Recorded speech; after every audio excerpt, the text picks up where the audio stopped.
बिस्मिल्लाहिर्रहमानिर्रहीम। नाज़रीन करम अस्सलाम वालेकुम, मैं हूं मोहतशिम तरीन और आप देख रहे हैं प्रोग्राम का बदलेगा पाकिस्तान। नाज़रीन करम, मुल्क की जो मईशत है उसको ठीक करने के लिए कहा जाता है कि जी आपकी सियासत ठीक होगी तब जाके आपके मामलात ठीक हो सकते हैं मईशत के सारे। लेकिन सियासत को ठीक करने के लिए क्या अमल करना पड़ेगा हमें कि मुल्क की सियासत ठीक हो जाए। मैं आपके सामने दो वाक़यात हैं जी वो रखता हूँ। और एक वाक़या है जी, इशफाक अहमद मरहूम सुनाते हैं कि जब वो छोटे थे तो उनकी वालदा उनको बड़ा ज़बरदस्त नाश्ता देती थी। अंडे होते थे, मुरब्बे होते थे, मलाई होती थी और ज़बरदस्त चीज़ें होती थी। और छोटी बहन जो उनकी थी उसको वो इनका बचा हुआ खाना देती थी और बसा होगा तो उसको कहती थी कि ये चाय के साथ खा लो, या वो ऐसे ही गुजारा कर लेती थी कि जी बस यही कुछ है, इससे खाओ। तो कहते हैं कि जी मैं अक्सर सोचता रहता था कि ये माँ को मोहब्बत नहीं है बहन से, क्या सौतीली है, कहीं से लेकर पाला है, तो हम बेटों को तो वो इतना एहतमाम से नाश्ता करवाती हैं और बहन को कुछ नहीं देती। कहते हैं फिर एक दफ़ा मुझे मौका मिला तो मैंने माँ से पूछ लिया कि अम्मी जान ये आप क्यों तफरीक ये करती हैं।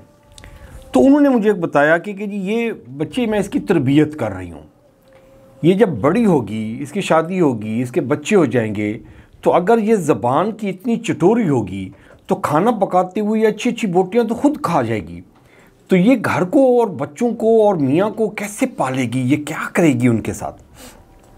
तो उनको तरबियत दे रही हूँ कि जी पहले वो अपनी जो घर के जो फ़र्द हैं उनका ख्याल रखेगी, माँ बाद में जो कुछ बच जाएगा उसके हिसाब से वो खाएगी। ये एक स्टोरी है जी। और दूसरी स्टोरी कल मुझे ख्वाजा मुदस्सिर साहब, हमारे एक मेज़बान दोस्त हैं, उन्होंने सुनाई है कि अल्ताफ़ कुरैशी साहब पीपल पार्टी के बड़ा सरकर्दा नाम रहे हैं, जर्नलिज़म में भी बड़ा नाम था उनका।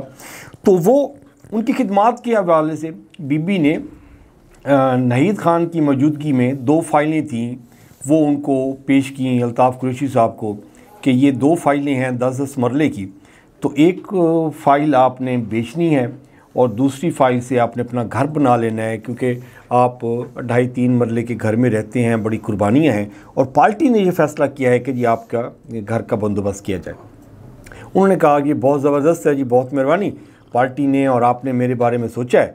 तो वो उठ के उन्होंने फ़ाइलें मेज़ पर रखी और उसके बाद वो कहते हैं कि जी भुट्टो साहब का और आपका ये नारा था कि रोटी कपड़ा और मकान हम हर मुल्क के फ़र्द को देंगे, तो जब आप ये वादा पूरा करेंगे, अवाम के लिए रोटी कपड़ा और मकान बनाएंगे, तो उन मकानों में से एक मकान मैं भी ले लूँगा, ये मेरा हक़ नहीं है कि ये मैं मकान लूँ। पता नहीं कैसे लोग थे जो दूसरों का दर्द रखते थे। तो अभी जो हमारे यहाँ पंजाब में माशाल्लाह एक लफ्ज़ यूज़ करूँ मैं, पता नहीं पार्लिमानी है या गैर पार्लिमानी है, जो खिलवाड़ खेला गया है। मेंबरान ने पार्लियामेंट बेचारे बहुत गरीब मस्कीन यतीम हैं ये सारे, तो बड़े अरसे से इनके घरों में फाके थे और घरों में ये सोच रहे थे कि जी हम अपने बच्चों को बेचें, कैसे घर का गुजारा करें कि घर नहीं चलता, बच्चों की फ़ीसें नहीं दे सकते, हम इलाज नहीं करवा सकते, तो हमारी तनख्वाहें बड़ी कम हैं, इनको तनख्वाहों को बढ़ाया जाए। तो एक इसमें पंजाब गवर्नमेंट में, पंजाब असम्बली में ये बिल पास हुआ और वो पास भी हो गया। सारी पॉलिटिकल जमातों ने, वो पोजीशन थी वो या गवर्नमेंट की थी, उन्होंने उस पर बड़े ज़ोर शोर से उसको वोट दिया। तो जब हम कहते हैं कि जी 5 रुपये बिजली कम करें आवाम के लिए, तो कहते हैं कि जी मईशत ठीक नहीं है। तो नाज़रीन का इस पर गुफ्तगू करेंगे। हमारे साथ स्टूडियो में एज़ यूजुअल जी मेहरबानी करते हैं, टाइम देते हैं यासिर शेख साहब, आपका सर बहुत शुक्रिया।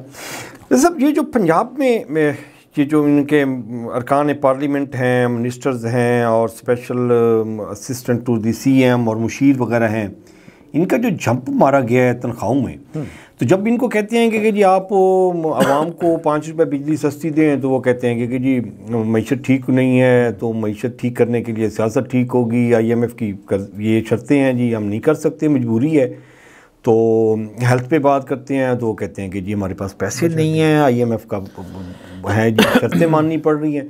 तो इधर IMF मतलब बेहोश होता है क्योंकि ये अरबों रुपए का जो अजाब डाल दिया गया है।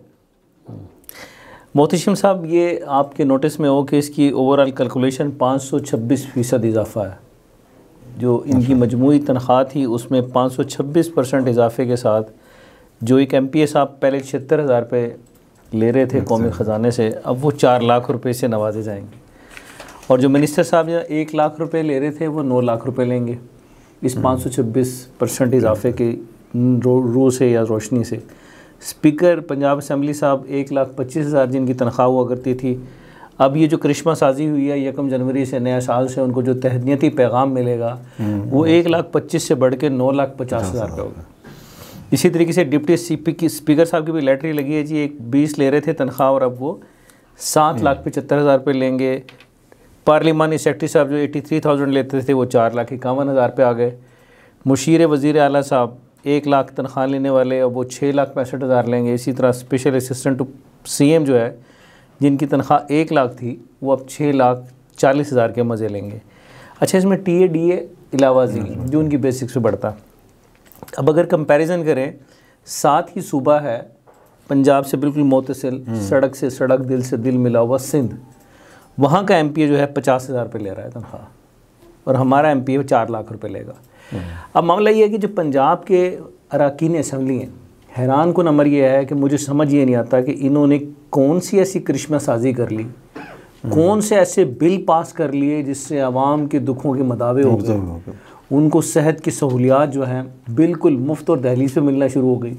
उन्होंने ऐसे कोई कानून ऐसे कौन से बना लिए जो मुरवजा कानून है कि जिनसे कोई ऐसा माशी इनकलाब मुल्क के अंदर आ गया कि आम आदमी जो बिल्कुल फाकों की ज़िंदगी बसर कर रहा है, जिसको बिजली के बिल जीने नहीं दे रहे, गैस के भारी भरकम बिल जीने नहीं दे रहे, यूटिलिटी बिल्स उसको जो है सांस लेने नहीं दे रहे, इनकी ऐसी कौन सी कानून साजी इन्होंने की कि अब वो सारे दुखों का जो है दरमा बन के उनका मदावा शुरू हो गया। और अब जो लोग जो सिसक रहे थे अद्वियात महंगी की वजह से, अब उनको जनाब फरावानी है, बल्कि एक दवाई के साथ एक फ्री मिल रही है। ठीक है ना जी। जिनके बच्चे स्कूल नहीं जा पा रहे थे, आम पाकिस्तानियों के बच्चे, सिर्फ फीसेस ना भरने की वजह से उनके नाम स्ट्रक ऑफ हो रहे थे, स्कूलों से निकाले जा रहे थे। इन्होंने पता नहीं कौन सा ऐसा कानून बनाया कि जिसकी रूह से अब वो अल्हम्दुलिल्लाह वो जो फ़ीस जो थी वो फ़ीसें भी सारी माफ़ हो गई और हर स्कूल जो है पंजाब में जाने वाले हर बच्चे को जनाब 10,000 रुपये महीना भी मिलना शुरू हो गया। अच्छा, इसी तरीके से जो हमारे दीगर मामलात हैं जिसका ताल्लुक बराह रास्त एक आम आदमी की ज़िंदगी से है, वो यूटिलिटी बिल्स हैं, पता नहीं ऐसे कौन से कानून इन्होंने बना दिए जिसकी रूह से जिसका बेचारे का 10,000 रुपये बिल आता था वो 10,000 नेगेटिव में जा रहा है, उसको 10,000 रुपये वापडा और दे रही है। यार शर्म आनी चाहिए इनको कि मुल्क माशी तौर पर इस कदर गर्दाब के अंदर है, इस कदर नामसाइद हालात में मुल्क की तारीख का जो दौर है वो गुजर रहा है। आम आदमी अपना पेट काट के जो है आपकी अयाशियों और अल्ले तलल्ले पूरे कर रहा है। शर्म नहीं आती कि यार कोई इजाफा होता भी है, अगर आपको है भी सही 10%, 15%। एक आम सरकारी मुलाजिम जो बेचारा जो है जिसके पीछे पूरा ख़ानदान पड़ा है, जिसके पीछे पूरी उसके बूढ़े माँ बाप का बोझ है, उसके पीछे बहन भाई हैं, बच्चे हैं, फैमिली स्ट्रक्चर है, भारी भरकम बिल हैं, यूटिलिटी बिल्स हैं, ज़िंदगी है, इतना महंगा पेट्रोल है, फ्यूल है, ये तमाम किराए, घर के किराए, बिजली के बिल, ये सारी चीज़ें, ये लोड उसके कंधों के ऊपर है। उसकी तनख्वाह का मामला है तो उनको मौत पड़ जाती है। उनकी तनख्वाहें बढ़ाने के लिए इनको 3-3 साल में भी 10% दो तो जी ये बड़ा बोझ है, ठोक के जनाब बताते हैं कि जी हमने ये कर दिया। और इन बेचारे मतवलियों को, ये मस्जिद के अंदर मतवली थे अरकान असम्बली सारे बेचारे, वो मदरसे के ये जो इकट्ठा करके बेचारों को खाना देते थे, इनको इतना तरस आ गया, या तो तरस आया होगा या फिर ऐसी इन्होंने क्रिसमस साजियाँ की हैं जिनका मैंने अभी तफसील से जिक्र किया कि इन्हें 526% इजाफा करना पड़ा। अच्छा, जैसे जो अलमिया है वो ये है कि जी किसी पॉलिटिकल पार्टी ने मतलब इस पे बात नहीं की। वो मुफ्ती साहब मज़े की बात तो ये है कि ये एक बिल जिसका बराह रास्त ताल्लुक आम आदमी की खुशहाली से है, या कोई ऐसा कानून है जिसके अंदर थोड़ा सा स्कुम बाकी रह गया था उसको ठीक करना मकसूद हो, तो ये एक दूसरे के खून के प्यासे होते हैं। ये सारे अरकान असम्बली जिनकी अपनी अपनी 1.5 गिनती की मस्जिदें हैं, वो कभी एक आम पाकिस्तानी के हक में कोई कानून बनना हो तो इन्हें मौत पड़ जाती है। और अब आप ये देखिए, ना चूँ है, ना चराह है, ना कोई एतराज़ है, ना कोई वो है। PTI को देख लें, जमीयत उलमा इस्लाम को देख लें, पीपल्स पार्टी को देख लें, नून लीग को देख लें, आज़ाद को देख लें, बागियों को देख लें, और जो जहाँ एजेंसियों की पैदावारों को देख लें, सब ये भानमती का कुंबा ये अपने 526% इजाफे के ऊपर इकट्ठा है। आप ये देखिए कि कौम के साथ ये जो कौम बेचारी मारी मारी फिरती है ना सड़कों पे, इनके लिए जलील हो रही है, इन इन इन इन रासिख सियासतदानों के लिए जलील हो रही है, अपना मुस्तकबिल तारीक किए जा रही है। आप ये देखिए कि इनको शर्म ये नहीं आती कि यार एक आम आदमी मैं अपने हलके की आवाम का सोचूं, कभी उसकी बात करूं, कभी उसकी तकलीफ़ की बात करूं। सैकड़ों जनाजे ये अटेंड करते होंगे, सियासी जनाजे जो है, अपनी सियासी शक्ल नुमाई करने के लिए कि जी हम हलके के अंदर फिरते हैं। और इनको शर्म नहीं आती कि हम उस ये 526% इजाफा करने के बाद जो तनख्वाह 76,000 रुपये से थी वो 4 लाख रुपए हो जाएगी। जो मिनिस्टर 1 लाख लेता था, अब 9 लाख रुपए लेके मैं किस मुंह से जाऊंगा कि आवाम को क्या बताऊंगा। लेकिन मजाल है वो तमाम पॉलिटिकल पार्टी है, Noon League, Peoples Party, PTI, JUI, जो मर्जी देख लें सर, ये जो जितने भी ये भानमती का कुंभा, मैं इनको कहता हूँ ये भानमती का कुंभा है, इनको बाकायदा तौर पे जोंकों की तरह पाकिस्तान की कौम के ऊपर जो है, पाकिस्तान की तकदीर के ऊपर चिमटाया गया। ज़रा सा इनको खुदा का खौफ नहीं है कि मुल्क की माशी नैया के ढंडोरे तो तुम पीटते हो कि डूबती जा रही है, डूबती जा रही है, आज गए कल गए, आज गए कल गए। ये इजाफा भी बड़ा ज़रूरी हो गया, ना होता तो मुल्क लैप्स कर जाता, आवाम को ये कड़वी घूंट भी नहीं पड़ेगी। और तुम्हें कौन सी मौत पड़ती है कि अगर तुम्हें ये तुम 526% इजाफा ना करते तो कौन सी गुरबत ने तुम्हारे घरों में झांकें मार देनी थी, कौन सी मौत थी जो तुम्हें वाक़ई हो जानी थी, तुम्हारे बच्चे मर जाने थे। साहब ये एक फिगर्स अजीब सी ना, 526, ये 626 भी कर सकते थे, ये 726 भी कर सकते थे। मैंने एक बंदे से पूछा, मैंने कहा यार ये 526 ये फिगर्स कैसे उन्होंने आइडेंटिफाई कर लिया। कहने का जी वो पता नहीं कोई अंधे के हाथ के वो पता नहीं कैसे उन्होंने कर लिया हुआ है। मतलब 76,000 से 4 लाख रुपए और 1,25,000 से मिनिस्टर की 1 लाख से 9,60,000 रुपए, ये कोई फार्मूला तो बनाया होगा ना किसी अजीम इंसान ने कि जी 1 लाख से मुझे 1 लाख से 2 नहीं करना, 2 से 3 नहीं करना, 3 से 4 नहीं करना, 4 को उन्होंने 1 लाख से सीधा 9,60,000 रुपए पे सर। मतलब कोई तो पैरामीटर होता है ना जी, प्राइस आपने सैलरीज इनके। और इसके जो बिल पेश किया गया वो एक मीडिया हाउस ने रिपोर्ट किया है, अवामी नुमाइंदगान की तनख्वाहों का जो है ना ये नज़रसानी का बिल, ये अवामी नुमाइंदे हैं सर। मैं हैरान हूँ सर कि पता नहीं इनको हो क्या गया, पता नहीं इन्होंने क्या सोचा हुआ है कि ये कौन से कैनेडियन ये रियासत बना के बैठ गए हैं, कौन सा मुल्क टोरंटो बन गया। हमारे मुल्क के अंदर पता नहीं कौन सी इकॉनमी ने छलांगे मार के आसमान के पर्दे चाक कर दिए, इतनी ज़्यादा बूस्ट कर रही है कि आसमान के अंदर सुराख कर दिया हमारी मईशत ने।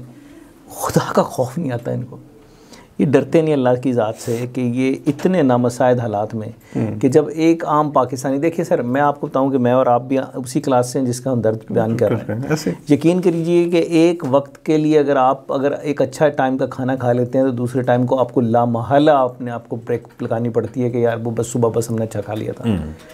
यार इनको ज़रा सा अब ये करोड़ों रुपये अरबों रुपये जो है अपनी अयाशियों तललों के अंदर लगा देंगे।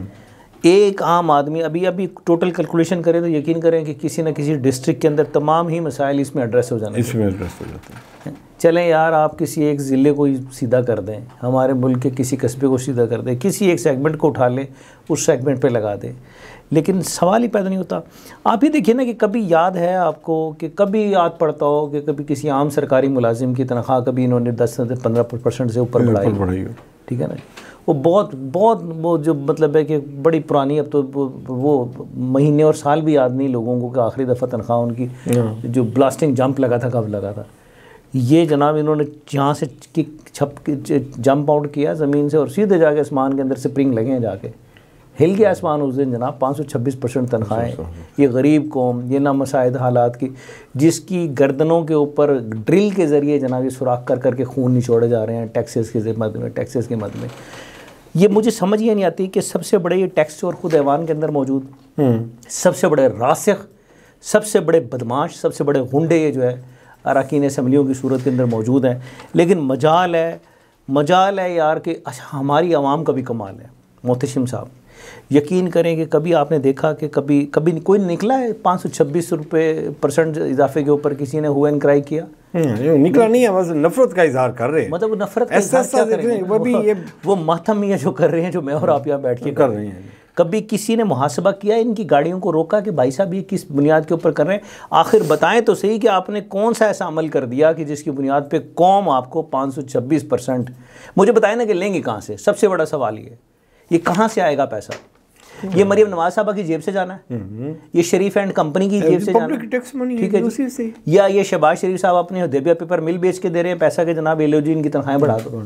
जाना तो कौम के टैक्सों से है ना सर। तो इस पे अच्छा, फिर वो जो हर बात के अंदर वो आटा भी गूंद रहे हैं, तो ये हिल के जनाब टाँ करना शुरू करते। पीटीआई की आवाज़ सुनी कभी आपने इस मामले के ऊपर?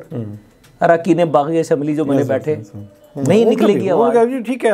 पीपल्स पार्टी जमहूरियत उनका एक क्वेश्चन था, उसका जो अपोजिशन लीडर ने किया, उन्होंने कहा कि ये बाई लॉ आप इसको इंक्रीज कर रहे हैं, तो स्पीकर साहब ने कहा कि हम बाई लॉ कर रहे हैं जी, उसने सारे पैरामीटर्स हमने पूरे कर। उन्होंने कहा जी बहुत फिर हमें कोई इतराज नहीं है, फिर कोई इतराज मन तो और कबिल तो वक्त आवाज़। अच्छा, इसमें अभी यासिर साहब देखें, एमपी एमएनएस का मसला ये है कि एमपी तो मैं इंडिविजुअल कैपेसिटी में हो गया ना सर। मैं चाहता हूँ कि जी मेरी तनख्वाह बढ़ जाए, मैं हल्के की आवाम का नहीं सोचता कि वहाँ हेल्थ नहीं है, जैसे आप बता रहे थे, एजुकेशन नहीं है, बेसिक नेसेसिटीज़ नहीं है, भाड़ में जाएँ जी, वो नहीं है। चलो मैं अपना फ़ायदा सोचता हूँ कि मैं कहता हूँ कि यार ये बिल मूव करना चाहिए, मैं अपने साथ लाइक माइंडेड 10, 20, 50 MPs मिला लेता हूँ कि यार हमें रिवाइज हो जानी चाहिए सैलरी। लेकिन ये जब हम पार्टी लेवल पे जाके डिस्कस करते हैं, यही बात है कि जी पीपल्स पार्टी की भी रिप्रेजेंटेटिव है ना जी, इस वक्त जो हुकूमत में बैठे हुए हैं, नून लीग की भी रिप्रेजेंटेटिव है, तो ये जब पार्टी लेवल पे जाता है तो वहाँ पे वो भी नहीं कहते कि यार शर्म करो, हया करो यार, अवाम की बेचारी कितनी पिस रही है, जुल्म में मर रही है, तो तुम्हें अपनी तनख्वाह की पड़ी हुई है, जो तुम पे हमने अगर 30-40 अरब रुपए महीने की ये आपको जो हम सैलरी देनी है, यही 30-40 अरब रुपए हम किसी मेडिसिन की मद में दे दें तो लाखों करोड़ों का फ़ायदा हो जाएगा, बनिस्बत कि हम 700-800 बंदों का फ़ायदा करें। भाई वो किस मुंह से क़यादत इनसे पूछे? सबसे बड़े डकैत तो ये कायदीन है। इन्होंने हर MPA से टिकट के एवज करोड़ों नहीं लिए,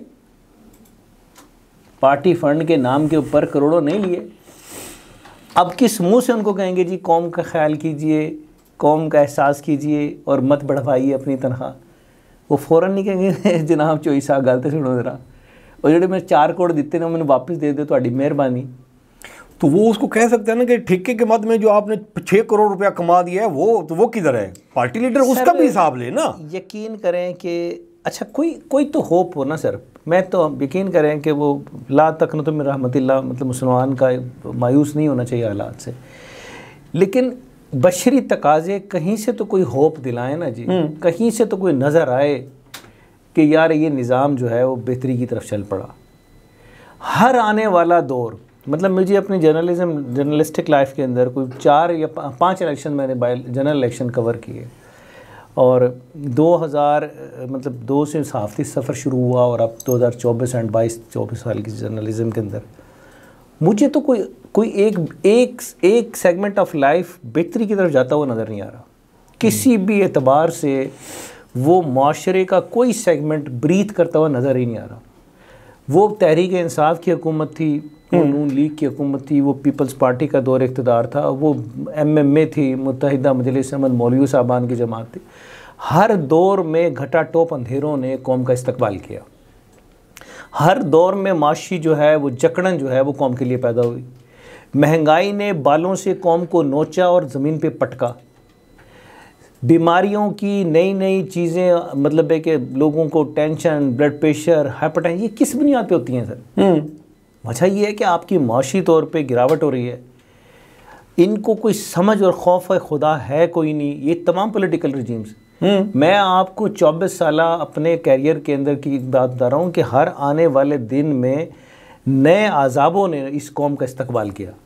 और यकीन करें, मुझे कहने दीजिए, मैं अल्लाह की रहमत का जो है मतलब एक बहुत अल्लाह की रहमत को एडमायर करके कहता हूँ कि इंशाअल्लाह ये जो पाकिस्तान में पैदा हो गया ना सर, उससे कोई जवाब नहीं होना, सवाल नहीं होना, वो बख्शा गया। जिस किस्म के आज़ाब वो एक मुसलमान कलमा गो होना शर्त है, ला इलाहा इल्लल्लाह मुहम्मद रसूलुल्लाह पे यकीन करना शर्त है।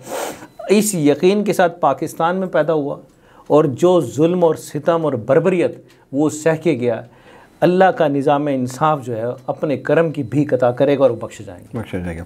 अच्छा, अभी मैं अगेन उसी पे मेरी तो जो है ना जी, वो इससे आगे नहीं निकल सक रहा मैं। ये जब हम पॉलिटिकल स्टेबिलिटी की बात करते हैं, हम कहते हैं मईशत ठीक नहीं है हमारी और हम आवाम को कुछ डिलीवर नहीं कर सकते, जिस चीज़ की भी बात करें, आप खाद की बात करें, आप बिजली की बात करें, आप पेट्रोल की बात करें, आप टैक्सेस में आपने लाद दिए हैं सारे बोझ आवाम के ऊपर कि ये हमारी मईशत ठीक नहीं है। ठीक, तो यहाँ पे मईशत कैसे ठीक हो जाती है? असल में पूरे मुल्क की मईशत, मुल्क की तरक्की, मुल्क के अंदर खुशहाली, ये सारे के सारे चैप्टर ना इन्होंने अपनी ज़ात से मंसूब कर लिए।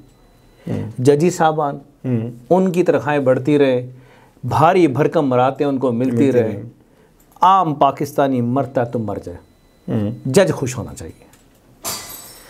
आम पाकिस्तानी की लाशों से कफन तक न उठ जाए, गुर्बत महंगाई उनकी रोज़ मनके तोड़ दे, अरकान पार्लियामेंट जो हैं वो मज़े में होने चाहिए। सो मुल्क तरक्की कर रहा है।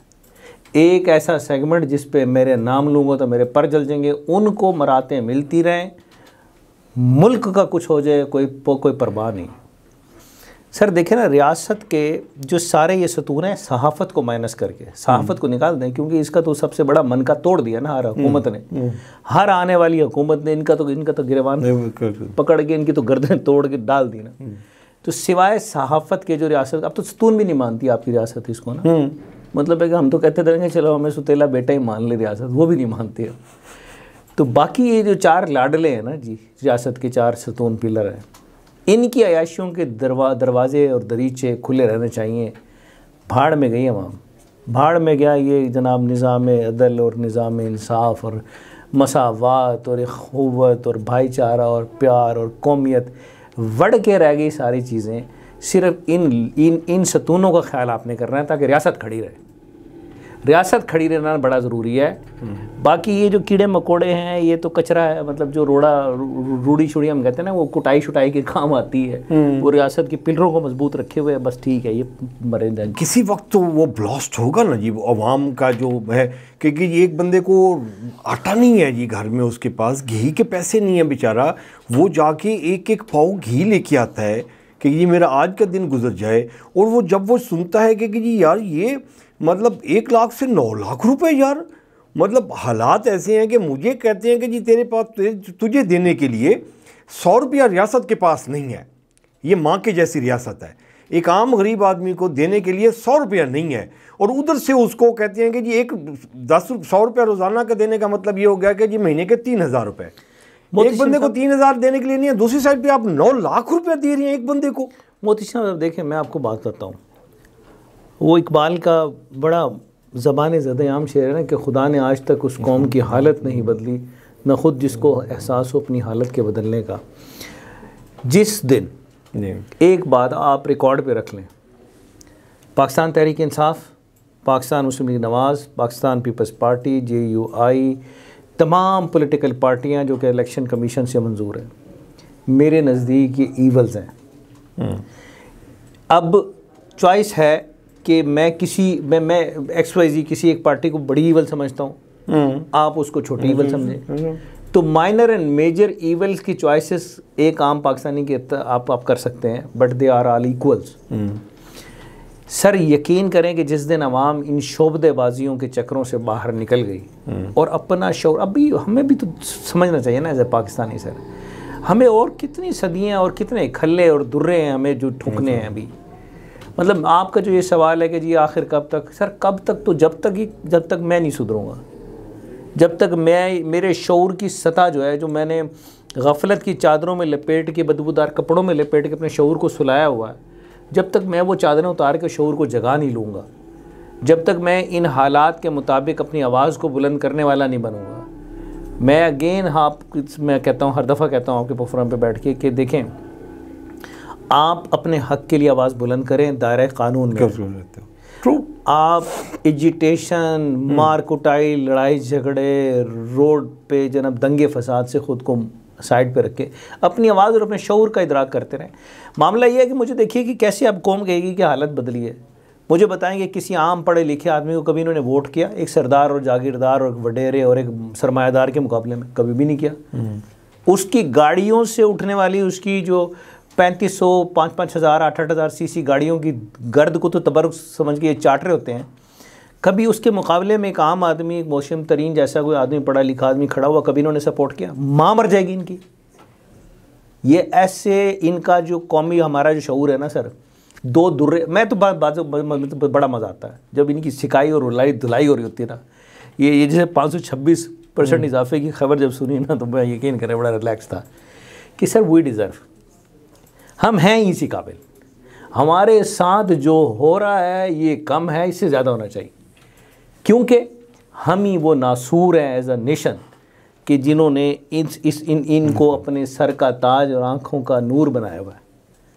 जब तक मैं एज अ पाकिस्तानी अपनी इस्लाह नहीं करूँगा ना सर, मुझे कोई हक नहीं रू एंड क्राई करने का। अच्छा, आप जैसे सब कह रहे हैं कि ये प्रोटेस्ट करना चाहिए लेकिन लॉ और उसके दायरे में रह के करना चाहिए, आपको आप बता रहे थे कि ये काफ़ी अर्सा 24 साल के करीब हो गए हैं, कोई ऐसा जायज़ प्रोटेस्ट आपने देखा है जो अपोजिशन ने निकाला हो और गवर्नमेंट ने उसको जायज़ समझ के उसको एड्रेस किया हो, उस पर उन्होंने जो अवाम उसमें निकली हुई थी वो किसी भी पार्टी के हों, उसके साथ उन्होंने ऐसी तैसी ना फेरी हो?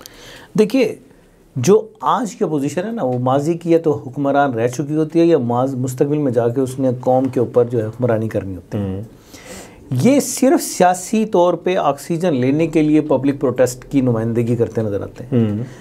ये जो 526% इजाफा है ना, इससे बड़ी कोई मिसाल नहीं हो सकती कि ये अपोजिशन का मुनाफकाना तर्ज अमल, यहाँ क्यों नहीं ये प्रोटेस्ट किया, यहाँ क्यों नहीं बिल फाड़े, क्यों नहीं असम्बली उड़ते हुए नज़र आए, क्यों नहीं हुआ? मसला था ना कि पेट का दर्द कंबाइंड है। अयाशी कौम के ऊपर जोंक बन के चिमटना जो है ये तुर्रा इम्तियाज़ है तमाम पॉलिटिकल पार्टीज़ का। याद रखें मोहतशिम साहब, जब तक हम अपने शऊर की उजागरी के लिए ख़ुद को कम अज़ कम, यार आप कम अज़ कम हक़ को हक़ कहने वाले तो बन जाए ना जी। आप निकल आए, मुझे बता दें कि जिसके लिए हम मारे खा रहे होते हैं वो कोई भी पॉलिटिकल पार्टी है, कोई उठा के देख लें, कभी आके गंदम की बोरी आपके हमारे घर पे रखी उन्होंने, ये किसी पाकिस्तानी या आम पाकिस्तानी की दहलीज में पहुंचे हो उसके सर के ऊपर हाथ रखा हो? हाँ ज़रूर रखते हैं सर पे हाथ। जब पता होता है कि 600 मीडिया चैनल, वो पहले उनकी हो गई, पीआरओ ने कह दिया कि बॉस पहुंच रहे हैं, आप यहाँ आ जाएं, डीएसएनजी की ये फ्रीक्वेंसी है, ये हमारी फ्रीक्वेंसी है, आपकी डीएसएनजी नहीं काम कर रही, कोई ज़रूरत नहीं, ये लें, हमने लाइव सोर्स आपको दे दिया, अब हम जा रहे हैं, एक इज़्ज़त लूटी थी वहाँ जनाब, हम जाके सर पे हाथ रखेंगे, मुलजिमों की गिरफ़्तारी के लिए ऐलानात करेंगे और हम निशान इबरत बना देंगे, ये कहेंगे आपने हेडलाइन करनी है। सर बात ये है कि जितना जुल्म ये हो रहा है, ये मैं इसको ना जुल्म अजीम कहूँगा इस वक्त। ये इस जो माशी सूरत हाल आपके इस वक्त मुल्क की बनी हुई, एक आम आदमी की बनी हुई है, उसमें 526% तनख्वाहों और कमरात का इजाफा जो है ना, इससे बड़ा जुल्म और क्या किया जा सकता है? इससे बड़ी मुनाफकत सियासी जमातों की और क्या हो सकती है कि आप उस पर आवाज़ नहीं उठा रहे और ये सारे बगल बच्चे बन के नहीं आराम से चुप करके बैठे। अच्छा, आप अभी जो मैं अगेन उस पर प्रोटेस्ट पे आता हूँ कि अवाम अगर अपने हक़ के लिए निकलती हैं कि हमारा पैसा है, पहले हम पे लगाएं, हमारा मदावा हो जाए, उसके बाद जो बच जाए आप, क्योंकि अवामी नुमाइंदे हैं, आप अपने आप को क्लेम करते हैं कि जी हम अवामी नुमाइंदे हैं, फिर आप अपना हिस्सा लें, तो वो अगर निकलते हैं तो ये इतने शऊरी लेवल में हैं कि ये उनके प्रोटेस्ट को अंडरस्टैंड करेंगे। ये वाह इनके तो दुख बड़े हैं जी। बहुत अच्छा होता है मेरी बात सुनने कि अगर हम और आप सिर्फ इसी को प्रिएम्प्ट करते रहे, हम इसी ख्याल से कि यार इनको कोई फ़र्क नहीं पड़ेगा, मैंने क्या करना है एहतजाज करके, तो इसका मतलब क्या है कि you are opening the again and next door open for them कि वो जो मर्ज़ी चाहें कर लें। वो चाहें 526% पे भी कुछ नहीं हुआ इनको, तो 626 करा लें, वो 626 कर लें, वो 926 कर लें, ठीक है ना सर। तो गुजारिश ये है कि हमें, मतलब मैं महज़िब एहतजाज का और आवाज़ उठाने का इसलिए हूँ कि हमारा मुल्क जो है वो हंगामा आराई का, तोड़ फोड़ का, जलाओ गिराओ का, क्योंकि फिर इनको चलें आप हंगामा आराई करके इनको फ़र्क पड़ता हो तो कोई बम डाल लें, इनको कोई फ़र्क नहीं पड़ता। वो जो नुकसान होगा वो मईशत का होगा या मुआशरत का होगा, वो किसी न किसी की, आप मेरा और आपका दुकान जलाएंगे, किसी की गाड़ी जलाएंगे, तो वो मेरे टैक्सों से उस लाश को पूरा करेंगे। ट्रू, ठीक है, इसमें तो दूसरी राय नहीं है। सो ये वो वाली रियासत, मतलब जिसको हम समझते थे ना कि रियासत माँ जैसी होगी, वो तो माँ तो नहीं, सुतेली माँ भी नहीं बन सकी, माफ़ी दे दें, सुतेली माँ भी कभी ना कभी आपको टुक्कर रोटी डाल ही देती है सर, चलो बचा हुआ ऐसे ही दे देती है ना सर। हमें तो सुतीली माँ वाला सलूक भी रियासत यहाँ करती नज़र नहीं आ रही। उसकी वजह पता क्या है? वजह यह है कि इतने बड़े इजाफे के ऊपर आप रोज़ सुबह शाम कान पक गए हैं, पी पड़ गई है कान सुन सुन के। मुल्क के माशी सख्त नामसाइद हालात से आप गुजर रहे हैं, बड़ी मुश्किलात हैं। और ये एक आम सा सवाल है कि यार इतने नामसाइद हालात हैं कि जब आप कौम को कह रहे हैं कि कड़वा घूंट पी लो तो खुद मौत पड़ती थी, ये घूंट पी लेते ना करते। कौन सा एक रुकन असेंबली है जो करोड़पति ना हो, जो अरबपति ना हो, टेक्सटाइलर ना हो, बिजनेसमैन ना हो, ठग ना हो, कोई एक दिखा दो। सही है, बिल्कुल सही है। अगर लेट्स सपोज कि कोई अगर कोई रोड छाप बन भी गया हादसाती तौर पे अरकान पार्लियामेंट, कोई मेरे जैसा रोड छाप बन भी गया, तो उसने तो कमीशन ले लेके अपनी मतलब है कि नस्लों को सीधा कर लिया। उनको क्या पड़ी है आप 526% इजाफा कर रहे हैं? मुझे बताएं कि किसी अरकान असेंबली के घर पे चूल्हा ना जलाओ जी, उसकी तनख्वाह कम है जी। आप हज़ारों नहीं लाखों लोगों को, मैं आपको अभी चलते हैं रोड पे, चलते हैं रोड शो करते हैं, हज़ारों लोग मिलेंगे कि आपको बताएंगे कि सिर्फ एक वक्त की रोटी हम खा रहे हैं।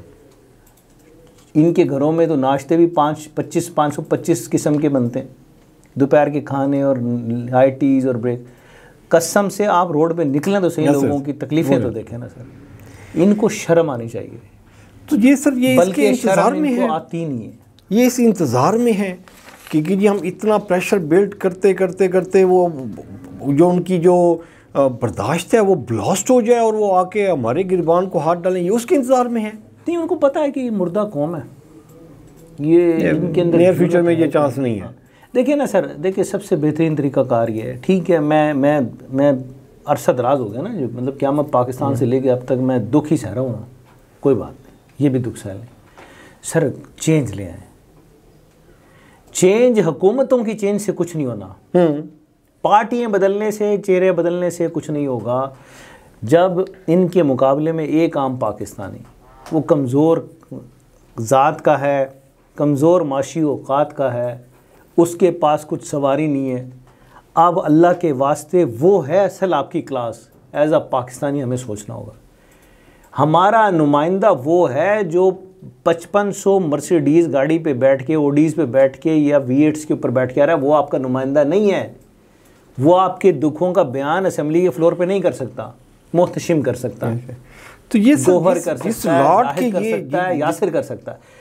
आप अपने जैसे लोगों को जब तक इक़्तिदार के ऐवानों में नहीं लेके जाएंगे, उनके चलें ठीक है, आप फ़र्ज़ करें मिसाल के तौर पे कि मोहतशिम तरीन इलेक्शन लड़ते हैं, वो यार इज़्ज़तदाराना वोट तो दे दो यार उसको, ताकि एक हौसला तो मिले ना। देखिए इतना बड़ा ये बुनियादी तौर पे ये जो निज़ाम आपका बनाया गया था, ये अंग्रेज़ों की बाक़ियात का निज़ाम, ये अंग्रेज़ वही निज़ाम है ना जो एग्जिस्ट कर रहा है बरसगीर पाकवतन के अंदर। अंग्रेज़ों का तसल्लुत था और उसी को हमने कॉपी टू, आज तक बहुत सारे कवानीन आपने बदले ही नहीं। वजह यह है कि वो कवानीन, वो निज़ाम, वो तर्ज हुक्मरानी बनाया ही आपको हुकूमत करने के लिए और गरीब को दबाने के लिए था।